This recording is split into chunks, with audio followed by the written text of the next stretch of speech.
Hi, it's Sue with today's Bible reading for February 19th, and I'm reading chapters 18 to 20, Numbers chapter 18 and 20 from the World English Bible. Be sure to check the description for the second Bible project overview that I mentioned yesterday that I've added to the description, the video description. And we are starting the second half of this book. There are 16 days worth of reading in this book of Numbers, and we finished number 8 yesterday. So we're starting with the second half with the 9th video. Let's see what other kind of adventures we can find here. Yesterday was kind of, I don't know the right descriptive word. It was scary, exciting, and dramatic. Leave it at that. Chapter 18, verse 1. Yahweh said to Aaron, "You and your sons and your father's house with you shall bear the iniquity of the sanctuary, and you and your sons with you shall bear the iniquity of your priesthood. Bring your brothers also, the tribe of Levi, the tribe of your father, near with you, that they may be joined to you and minister to you. But you and your sons with you shall be before the tent of the testimony. They shall keep your commands and the duty of the whole tent. Only they shall not come near to the vessels of the sanctuary and to the altar, that they not die, neither they nor you. They shall be joined to you and keep the responsibility of the tent of meeting for all the services of the tent. A stranger shall not come near to you. You shall perform the duty of the sanctuary and the duty of the altar, that there be no more wrath on the children of Israel." So this is a follow-up of yesterday, if you read with me yesterday. He's reinforcing the fact in this last sentence. It says, "A stranger shall not come near to you." In other words, only the ones God appointed are allowed to minister at the tabernacle. So he's reaffirming all that. He said that there be no more wrath on the children of Israel like there was on Korah, Dathan, and Abiram. Verse 6. Behold, I myself have taken your brothers of the Levites from among the children of Israel. They are a gift to you, dedicated to Yahweh to do the service of the tent of the meeting. So, again, following up on yesterday, God is reinforcing here because remember the people said, what makes you so special? I'm paraphrasing. What makes you so special? We're all just as holy as you. Why do you get to be the leader? Basically, why do you get the conch shell? And so God says here, "Behold, I myself have taken your brothers, the Levites, from among the children of Israel." So he's reinforcing it. Look, I did it. It's me, not Moses, not anybody else. It was me. And he's saying, they're a gift to you. So the people were seeing it as a negative, as a bad thing. And God's saying, don't you understand? This whole thing is all about you. It's for you. It's for your protection. It's for your salvation. So he's saying, they are a gift to you, dedicated to Yahweh to do the service of the tent of meeting. You and your sons with you shall keep your priesthood for everything of the altar and for that within the veil. You shall serve. I give you the service of the priesthood as a gift. The stranger who comes near shall be put to death. Yahweh spoke to Aaron, "Behold, I myself have given you the command of my wave offerings, even all the holy things of the children of Israel. I have given them to you by reason of the anointing, and to your sons as a portion forever." Now remember, I'm sure part of the symbolism is of Jesus. There's only one way to come to the Father, through Jesus, right? No stranger will do. Only one. No wolf in sheep's clothing, no other God, no entity that sets itself up as God, no antichrist, no world leader, no superpower, no aliens, none, no strangers. Only the one that God has anointed and appointed, and that's Jesus Christ, the Messiah, that he's going to bring through this great people that he's protecting here. Verse 8, Yahweh spoke to Aaron, behold, that's what I just read, verse 9, this shall be yours of the most holy things from the fire, every offering of theirs, even every meal offering of theirs, and every sin offering of theirs, and every trespass offering of theirs, which they shall render to me, shall be most holy for you and for your sons. You shall eat of it like the most holy things. Every male shall eat of it. It shall be holy to you. This is yours too, the wave offering of their gift, even the wave offering of the children of Israel. I have given them to you and to your sons and to your daughters with you as a portion forever. Everyone who is clean in your house shall eat of it. I have given to you all the best of the oil, the best of the vintage and of the grain, the first fruits of them which they give to Yahweh. The first ripe fruits of all that is in their land, which they bring to Yahweh, shall be yours. Everyone who is clean in your house shall eat of it. Everything devoted in Israel shall be yours. Everything that opens the womb, all the flesh which they offer to Yahweh, both of man and animal, shall be yours. Nevertheless, you shall surely redeem the firstborn of man, and you shall redeem the firstborn of unclean animals. You shall redeem those who are to be redeemed of them from a month old, according to your estimation, for 5 shekels of money, according to the shekel of the sanctuary, which weighs 20 gerahs, which is a gerah is 0.5 grams or about 7.7 grains. Verse 17, but you shall not redeem the firstborn of a cow or the firstborn of a sheep or the firstborn of a goat. They are holy. You shall sprinkle their blood on the altar and shall burn their fat for an offering made by fire for a pleasant aroma to Yahweh.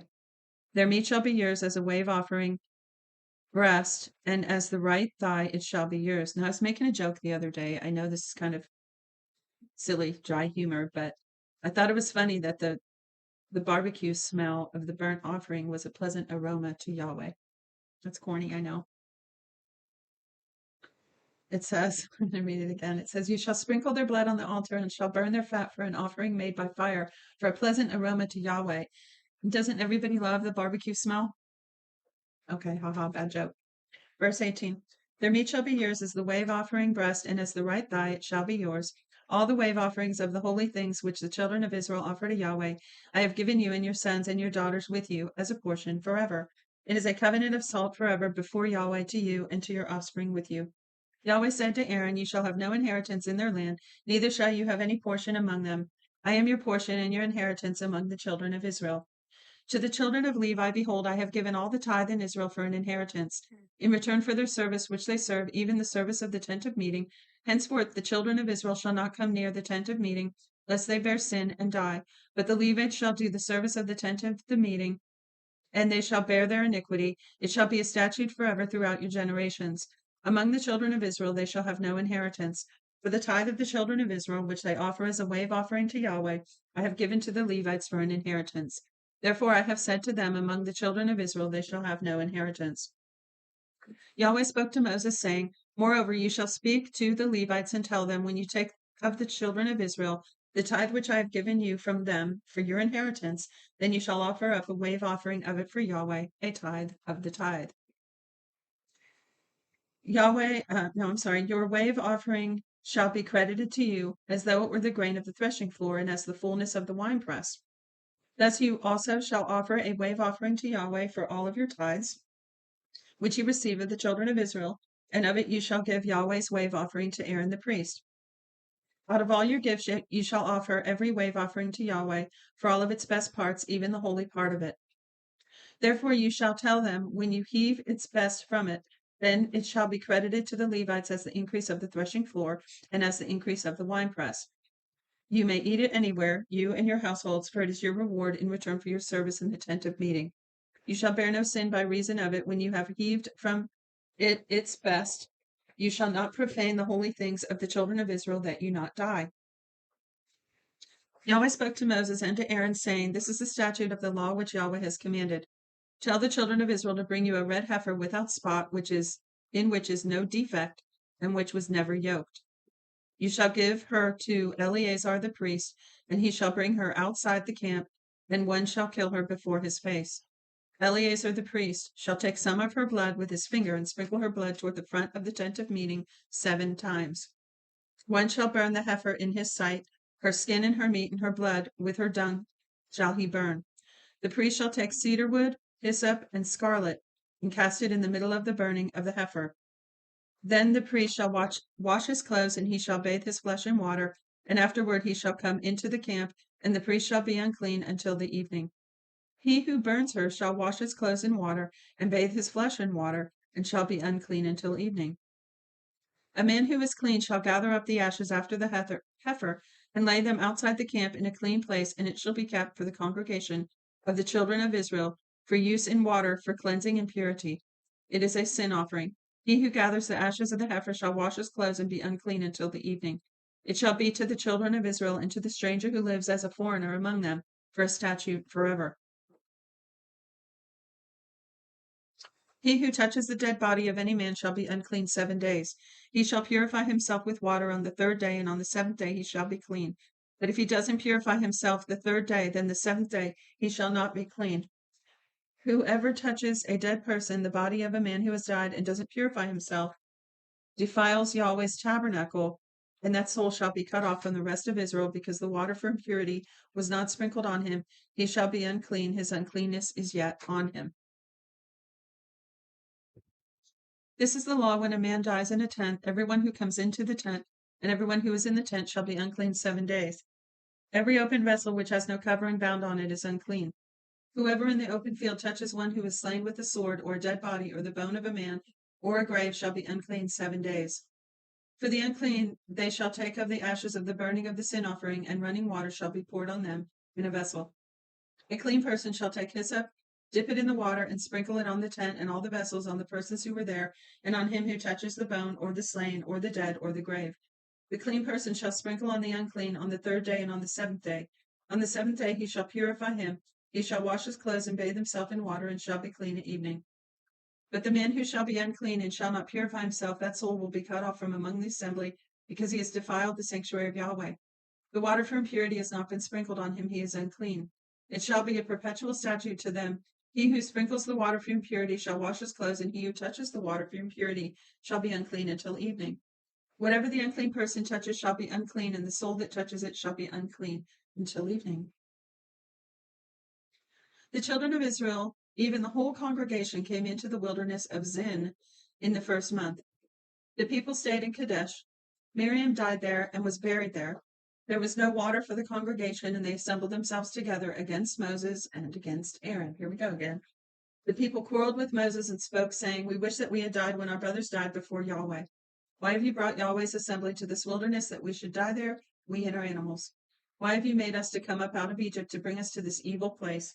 There is no place of seed, or of figs, or of vines, or pomegranates, neither is there any water to drink." Moses and Aaron went away from the presence of the assembly to the door of the tent of meeting and fell on their faces. Yahweh's glory appeared to them. Yahweh spoke to Moses, saying, "Take the rod and assemble the congregation, you and Aaron your brothers, and speak to the rock. You and Aaron your brother, and speak to the rock before their eyes, that is poured out its water.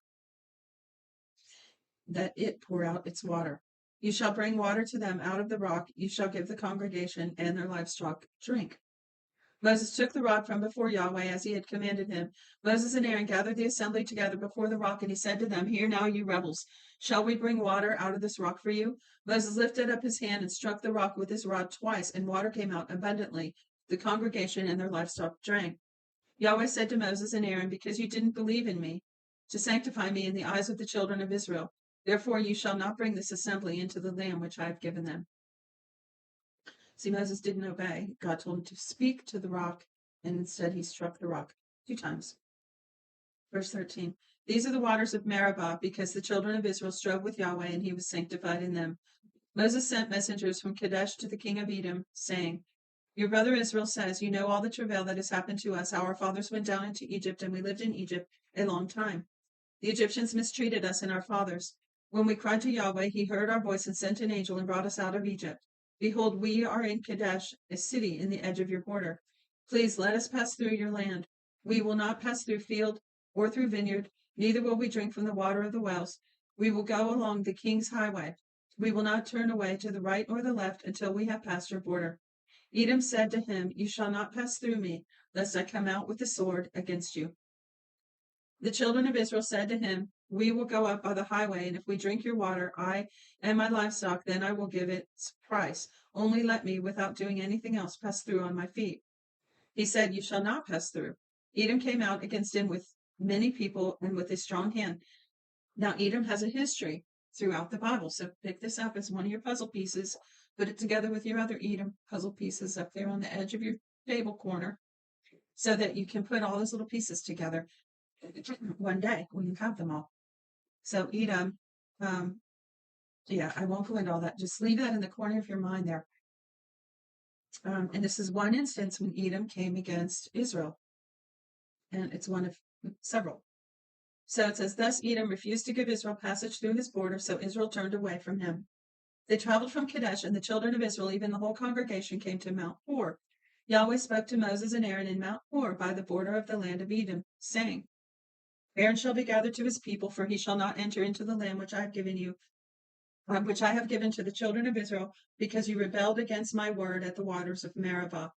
Take Aaron and Eleazar his son, and bring them up to Mount Hor. Strip Aaron of his garments, and put them on Eleazar his son. Aaron shall be gathered, and shall die there. How'd you like that? An appointment for death, and to pass on your legacy. I'm so glad God doesn't tell us the exact moment of our death. But here it seems that he did with Aaron. So verse 27, Moses did as Yahweh commanded. They went up onto Mount Hor in the sight of all the congregation. Moses stripped Aaron of his garments and put them on Eleazar his son. Aaron died there at the top of the mountain, and Moses and Eleazar came down from the mountain. When all the congregation saw that Aaron was dead, they wept for Aaron 30 days, even all the house of Israel. So there's the part in the Bible with the death of Aaron, and we just kind of skimmed right over it. But the beginning of this chapter was when their sister Miriam died. She only got, I think, just that one sentence in the Bible about her death at the beginning of chapter 20. And here at the end of chapter 20, we have the death of Aaron. So they both died in the same chapter in the book of Numbers. All right, then. Thanks for joining me today, and I will see you tomorrow. Till then.